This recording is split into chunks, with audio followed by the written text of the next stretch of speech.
Since man first conducted naval warfare with UG and his floaty log, he desired to gain an advantage over his enemy, leading him to invent weapons to not only extend his range, but also things like Greek fire in the Middle Ages, for example. But with the advent of gunpowder, the range extended even further over the coming centuries. Advancements in guns, rangefinders, and other critical technologies led to battleships in the 20th century firing well over the horizon and hitting their target. Now, in today's modern age, it's no surprise. With missiles and drones, still during the Second World War, there were some very good gunnery with large caliber guns, and in today's video, we're going to look at a few examples, ones that I find interesting at least. Do put in the comments others you'd like to. Scharnhorst, June 1940. See now, I do want to give some context to each hit and describe the hit and battle in some detail, so bear with me. In early June 1940, there's quite a bit going on in Europe with the successful German invasion of the Low Countries in France, not to mention the Allied evacuation at Dunkirk. Previously in the spring, the Germans invaded Denmark and Norway with varying degrees of success. A very difficult battle emerged with the Battle of Narvik and the various campaigns in the sea, air, and land. The initial capture of the Norwegian port city was hotly contested by an Allied counter-invasion that was eventually successful on the 27th of May. Because of the other events I previously mentioned, 10 days later, they were forced to evacuate, necessitating fleet carriers like HMS Royal or Glorious to assist in the evacuation, with Glorious faring aircraft stationed in Norway back to the United Kingdom, given the information in the fact that the German High Command, and more specifically German Naval High Command, were sensitive to the events in northern Norway. They launched on June 4th under the command of Vice Admiral Wilhelm Marshal Operation Uno Eordi of the battleship Shore, his flagship Gau, the heavy cruiser Admiral Hipper, and several destroyers. The remaining surface units of the Kriegsmarine were either sunk, still working up after damage in the spring, or being constructed. They were to help relieve the pressure on German land forces operating in northern Norway. The operation found limited success in the original outlines, and finding the Allied convoys returning to the United Kingdom, but on June 8th, the battleship Shore and Gisnau, while on their own, found the aircraft carrier Glorious and her two escorting destroyers Ardan and Aosta, sinking all three. The planning for Operation Uno began in midday as the Admiral Hipper, Shore, and other ships, including the Gandau, had their shakedown cruises in the Baltic, and Admiral Asche, Commander-in-Chief of the CS Marina, informed Hitler that those three ships would be ready to sortie by early June. The initial plan was to send them into the northern North Sea and Arctic Ocean to relieve German land operations in northern Norway, and to defend the southern Skagerrak and southern Norway by threatening communications between Britain and Norway. There was some thought in using submarines, but Raw and the other German planners were strongly advised against that. Turning to German Northern Theater operations, 1940 to 1945, by Earl Zinke on May 24th. With the situation at Narvik deteriorating rapidly, the naval staff dropped off its plans for harassing the Allies supply lines and began considering means of bringing direct relief to the force at Narvik. It concluded that the situation at sea was favorable, and that a sorting into the West Fjord as far as Narvik, or into Vagef as far as Horat, was entirely feasible. On the following day, it ordered Naval Group West to plan an operation along those lines and time it as early as possible. Something after June 2nd, Group 21 would designate promising shore targets. On the 27th, Hitler added the mission of opening and protecting a coastal supply line for the 2nd Mountain Division in the Trondheim area. The orders for the operation to be carried out under the codename Uno by the battleship Shore Giz. Now the heavy cruiser Admiral Hipper and 4 destroyers were issued on May 29th. Zimi continues, the first and main assignment was a surprise penetration into Vestfjord and Vord-Johoret, and destruction of the base's transport reports and warships found there. If reconnaissance reports showed that Aord to Vestfjord and Oftefjord, possibly as far as Narvik, appeared to offer better prospects of success, that was to be carried out as the main assignment. The additional task, protection of supply transports from Trondheim to Bodo, could be carried out either simultaneously with the main assignment or after its execution. Trondheim was to be used as a base. The naval staff indicated that it was thinking not only of a single strike against a specific target, but also of continuing operations that would be carried out over a longer period. The order, as delivered to the commanding admiral, Fleet Wilhelm Marschall, set specific missions still in a verbal discussion with Marschall on May 31st. Raw couched the requirements in more general terms, which may have caused a serious divergence in views regarding the execution of the operation, which later developed between Commanding Admiral Fleet and the naval staff, after finding limited success when they had set out on the 4th. We turn to the night of the 7th. Marschall assembled his commanders aboard his flagship, the battleship Giz, now where they had some decisions to make, as we turn to the war diary of the battleship, as found in battleships of the Schor's class. The Scharnhorst and Giz, now the backbone of the German surface forces at the outbreak of the war, by Gard Koop and Klaus Pohl Conference, fleet commander and commanders on flagship Gan now for an attack on Houghton Voord, we still had no information on. Net barriers, underwater obstructions, and shore torpedo and gun batteries. And that was not the only precondition for initiating the attack. The second precondition was satisfactory information based on air reconnaissance as to the types, extent, and situation of enemy naval forces in the fjord. Both preconditions had to be met in order to not run the risk of incurring the most serious losses. The destruction of loading wares and land installations seems to me very questionable. Where are they? Will they be able to recognize them from the ship? And can we get at them? Finally, an attack of this kind ought to be mounted jointly with the LOF WAFA, and for this we require liaison and cooperation. It would appear from the current reports that all ship movements at the present time are westwards. Could that signify an evacuation according to the subsequent situation report supplied by Admiral Norway on June 8, 1940? There were in fact no naval forces in the FJ. We might be therefore making just a stab in the dark. Fleet therefore proposed to attack the nearest escorted convoy within range. That was very much preferable to an unprepared blind thrust, which would have deprived us of the element of surprise in the event of a later raid on Hot. Essentially, Marschall's commanders deduced that the British were evacuating Narvik and decided that the convoys offered valuable targets, something that the naval staff, upon hearing this at 5 p.m. on the 8th, did not any necessarily agree with, telling Marschall's main assignment was still Hot. An attack by Hipper and the destroyers on the convoys was left to his discretion. Marschall still went through with his plans of attacking the convoys, and soon would find success. At 6 a.m. on the 8th, the warships encountered the oil tanker Pioneer and Teeler Juniper and had sunk. Both before they could transmit radio signals. Throughout the morning, the ships continued to search for convoys, with some of the ships launching reconnaissance planes to find said convoys, with the reports coming in about a cruiser and merchant ship to the south and an armed merchant ship and a hospital ship to the north. The Hippers set course to intercept the merchant ship, which proved to be the transport Orama that carried only 100 German prisoners and was sunk with their signals being successfully jammed.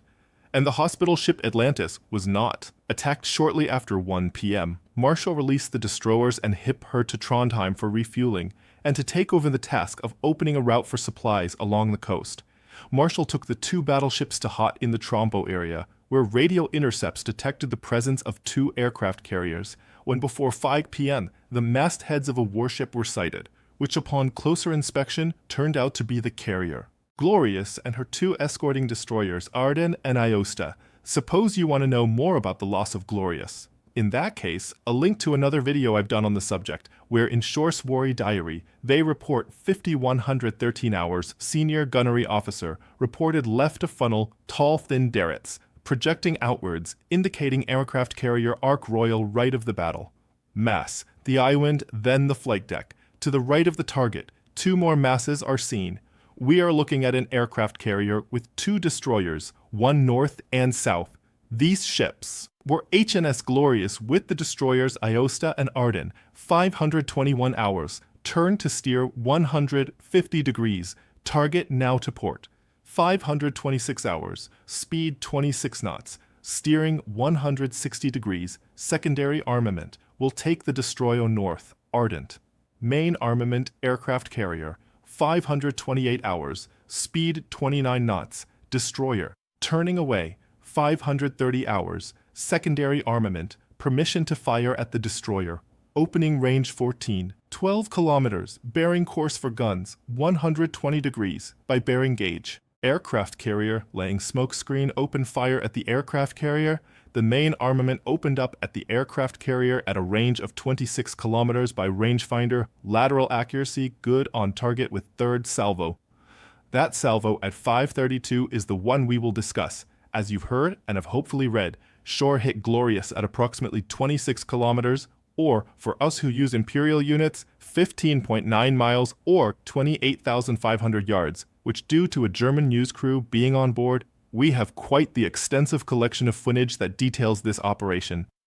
And the sinking is glorious. Some of you might have been furiously typing away that I got the range wrong. However, let's dig a little deeper. Taking from the excellent Vincent Pera in the German fleet at war 1939 to 1945 at 4:32 p.m. This is in Greenwich Mean Time. Shore's 11-inch guns send a salvo towards Glorious. From a range of 28,400 Y, she ceased fire on Ardent 1 minute later as the secondary battery interfered with the main guns at 4:38. Shore's third salvo hit Glorious from the incredible distance of 26,400 Y, penetrating the aircraft carrier's flight deck, exploding in the upper hangar and igniting a large fire. This blast put an end to the strenuous efforts to arm the Swordfish, which were supposed to be on 10-minute call. So Shore opened fire at 28,400 Y and struck at 26,400 Y. Still an amazing feat, something that surely won't be repeated several weeks later. Nevertheless, what was it like to witness such carnage and destruction on Glorious? On Glorious, we find Bob McBride and others who witnessed the hit as found in carrier Glorious, the life and death of an aircraft carrier warships battles of World War II. But there could be no possible doubt about that first 11-inch shell hit, which demolished McBride's Swordfish, penetrated the flight deck, and detonated inside the hangar. It seems to Hellas to be almost above his head. The flight above us was wreathed in smoke, then tongues of flame. And the staccato sounds of fire rose to a great roar, and a red wall like a living furnace rose from the hangar. The blast wrecked the Hurricanes. Somebody said to Cross, "Bad luck. Your Hurricanes have copped it," and started a major fire, in which exploding 303 ammunition, crocheting off aircraft and bulkheads added to the confusion. The CO and some of the pilots of the 8002 were also in the hangar.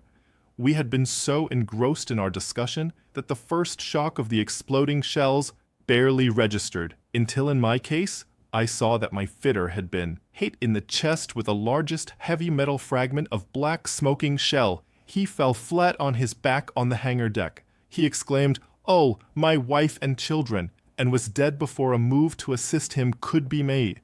Glorious and her escorts fought valiantly, but were outmatched by the German guns and went down a short time later. Next up, we have Warspite's hit on Warspite, July 1940, Giulio Cesare by June of 1940 when Italy joined the Second World War. Giulio Cesare was stationed in the main Italian naval base at Tanto, ready for action, unlike the main Italian army in North Africa, which faced supply and logistics issues.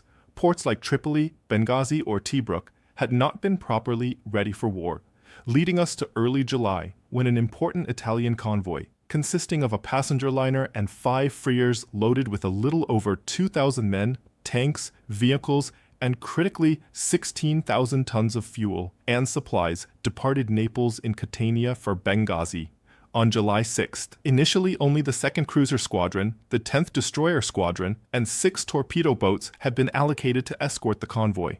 Once learning the British were putting out in force for a different reason, the Regia Marina put out with 2 battleships, the K. Deaver and Giulio Cesare, along with 6 light cruisers and 20 destroyers from Toronto, led by Vice Admiral Eno Campioni, along with Vice Admiral Riccardo Palladini. Aboard his flagship Paula, his 6 heavy cruisers, 4 light cruisers, and 16 destroyers from several bases in Sicily after Mural Kabir, the British position in the Mediterranean was strained to help strengthen it. The British intended to re-establish Malta as a major naval base, wherein it was decided to reduce the number of non-combatant servicemen and dependents on the island. These were to be removed in 2 small convoys.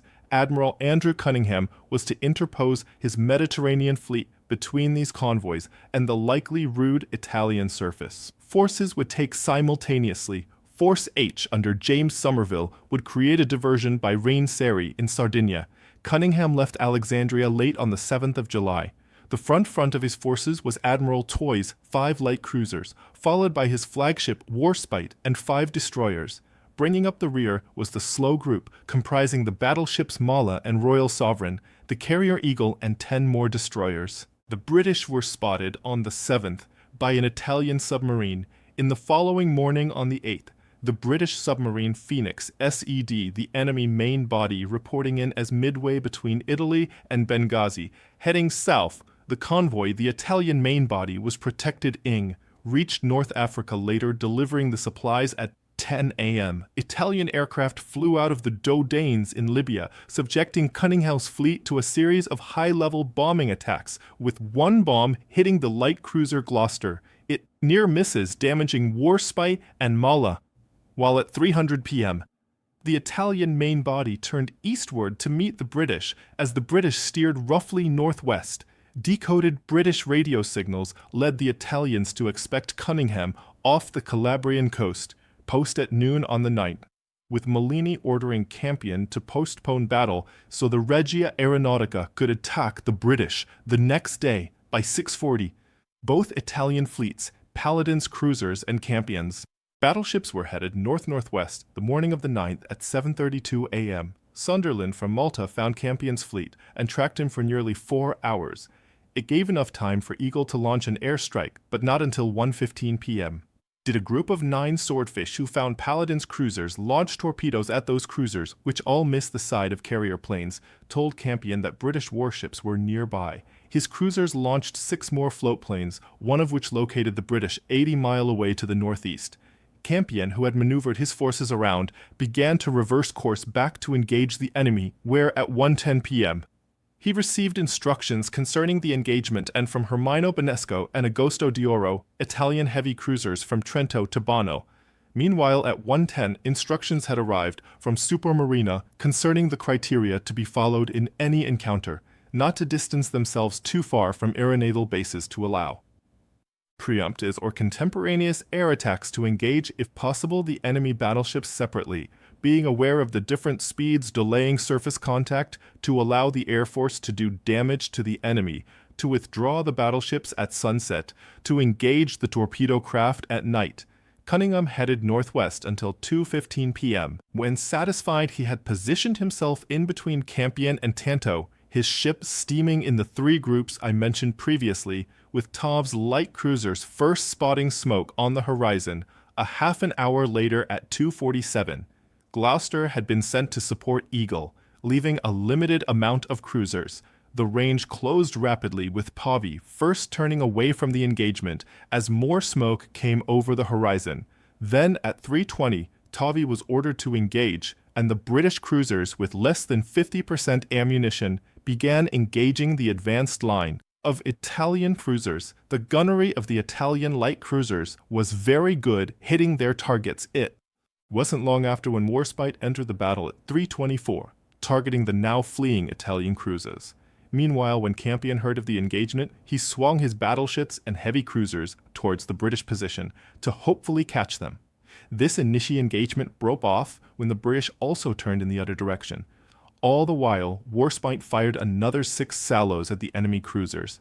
As the time passed to 3:30, Cunningham had no intention of fighting both Italian dreadnoughts, with only Tovie as support, signaling Tovie to not get too far ahead of him. Meanwhile, Campion steamed ahead, followed by the Italian light cruiser division, who'd just been engaging the British.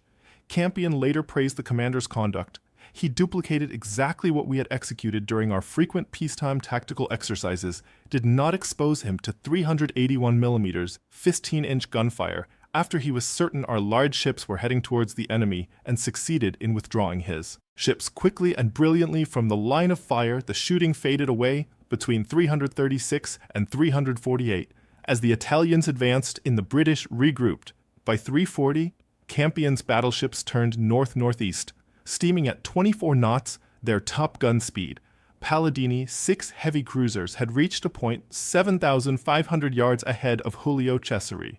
By 3:50, Tove's light cruisers steered west-northwest, 13,000 yards ahead of the now oncoming British capital ships, as Mala and Royal Sovereign had come up, but the Royal Sovereign lagged behind Warspite by a considerable margin at 3:52. Cesare sounded off with her 12.6-in guns, sending their 1,157 PB shells towards Warspite, quickly followed by Cavour targeting Mala, where Spite began replying, while Mala was not in range, and the Royal Sovereign strained her engines to get into the fight, to take from the struggle for the Middle Sea, the great navies at war in the Mediterranean theater, 1940 to 1945, by Vincent P. O'Hara, who writes the Italian gunners fired deliberately, observing the fall of each salvo and correcting as required. Some Italian overs landed amid the British destroyers.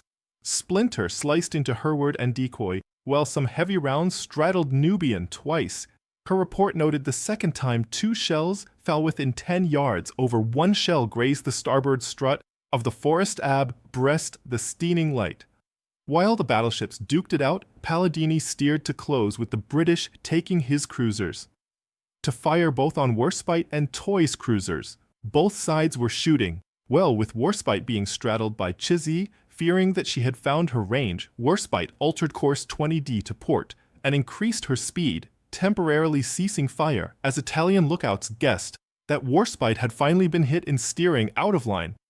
Cesare was hit at 26,000 yard, or almost 24 kilometers, by Warbite's last salvo, being one of the longest ranged hits in the history of combat, plowing into Cesare. Funnel taking from Italian battleships Che di Carorandio, classes 1911 to 1956, by Arino Bonesco and Osto Dioro.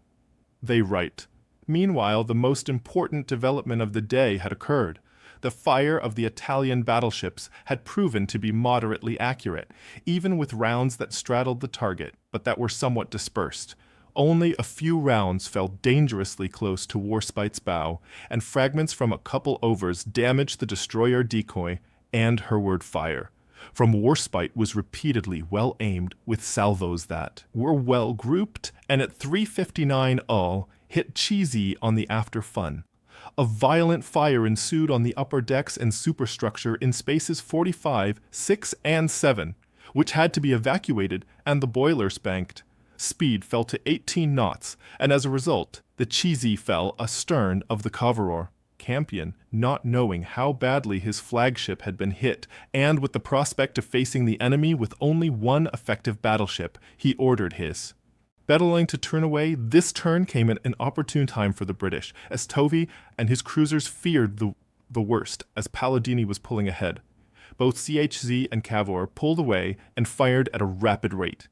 Until 4:08, Palladini heavy cruisers continued to engage the British, but once Warspite and the other battleships turned to face the Italian heavy cruisers, Palladini retreated, and the engagement came to a close. Later that evening, now what kind of damage did CHZ receive from Warspite? We can dig into the damage a little bit more than glorious, as Giulio CHZ would survive until the 1950s when she was sunk by a German min in Sebastopol while serving as the Soviet flagship of the Black Sea Fleet. Link in the description for that odd story. Again taking from Bagco and Diotto. At 3:59, the Giulio CHZ was hit by a 381mm 15-inch round from the battleship Warspite at a very high plunging angle. Given the range of 24,000 m, the round struck the funnel on the starboard side at the height of the second-hand row and exploded, exiting from the base of the funnel itself. The head of the shell, which took a downward path, penetrated the focal between the forward frames 0 and 1 at 5.5 ms from the port bulkhead through the casemate, causing charges in the standby lockers of number 4 120mm 50 caliber turret to catch fire, penetrated the upper deck in the bulkhead at forward frame 4, penetrated the mixed petty officers' quarters, petty officers of different departments on the first lower deck, and came to rest against the inner face on the port side armor, 120 millimeters, between forward frames 4 and 5, after having broken through the backing plating and wooden cushion on the focal deck. The blaze generated by the burning of the standby charges vented through the entry hole made by the head of the shell, which set fire to the individual life preservers lashed to the guardrails, and the heat caused the ammunition. Stored in the lockers of No. 4 37mm 54 caliber gun mounting to explode the fires caused by the combustion of the No. 4 medium gun turret charge. Lockers were fed by the ember mats and wooden materials, spreading throughout the port side casemate and spread further to the starboard side. Flames and gases made their way to the numbers 2 and 4 medium gun turret through casing injection ports and elevator openings. The fires did not cause excessive concern to the staff captain and the head of the damage control, as the involved areas were not vital and which were quickly limited. All this damage was captured thanks to Italian film crews on board Giulio. Chiz, how interesting that 2 of the longest range hits in history were captured on film. I know there are plenty of long-range hits out there. I just found these to be the most interesting, mostly because of the filming of the events. But do let me know what other long-range hits you'd like to see in the future anyway. Thank you for watching, everyone. I hope you found it interesting, and do remember to like and subscribe, as it'll help the channel to grow. Until next time, my friends, have a great week.